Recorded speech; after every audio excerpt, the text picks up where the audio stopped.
ഇന്നത്തെ വീഡിയോയിൽ ഞാൻ പറയാൻ പോകുന്നത് റോസാപ്പൂവിനെ പറ്റിയാണ്. റോസാപ്പൂവിനെ പനിനീർ പൂവെന്നും പേരുണ്ട്.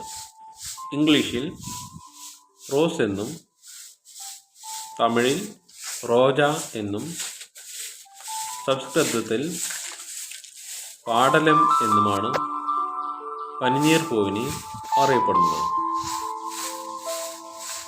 പനിനീർ പൂവിനെ കുറിച്ച് ധാരാളം കവിതകളും പാട്ടുകളും രചിക്കപ്പെട്ടിട്ടുണ്ട്. വിശുദ്ധ ബൈബിളിലും പനിനീർ പുഷ്പത്തിൻ്റെ മഹാത്മ്യത്തെക്കുറിച്ച് പ്രതിപാദിച്ചിട്ടുണ്ട്. സ്നേഹത്തിൻ്റെ പ്രതീകമായും റോസാപുഷ്പം കൊടുക്കാറുണ്ട്. ചെടികളിൽ നിന്നും തണ്ടുകളും മുറിച്ചെടുത്താണ് സാധാരണയായി റോസാ ചെടി വളർത്തുന്നത്. ഇതിൻ്റെ മേൽ പുഷ്പങ്ങൾ മാത്രമല്ല കായകളും ഉണ്ടാകാറുണ്ട്. ഇതിൻ്റെ പുഷ്പത്തിന് വളരെ നല്ല ഗന്ധമാണ്. പൂവിതളിൽ നിന്ന് ഹൃദ്യമായ സുഗന്ധമുള്ള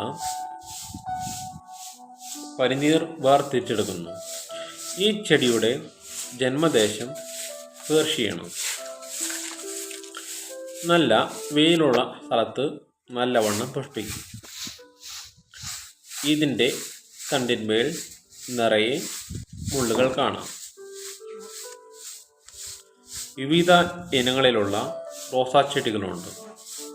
ചുവപ്പ് റോസ്, മഞ്ഞ, വെള്ള മുതലായ നിറങ്ങളിൽ കാണാൻ കഴിയുന്നു. അലങ്കാരത്തിനും ആഘോഷങ്ങൾക്കും പൂജകൾക്കും മറ്റും ഇവ ഉപയോഗിക്കാറുണ്ട്. ആയുർവേദ മരുന്നുകളിലും മറ്റും ഉപയോഗിക്കാറുണ്ട്. ഇന്നത്തെ വീഡിയോ ഇവിടെ നിർത്തുന്നു.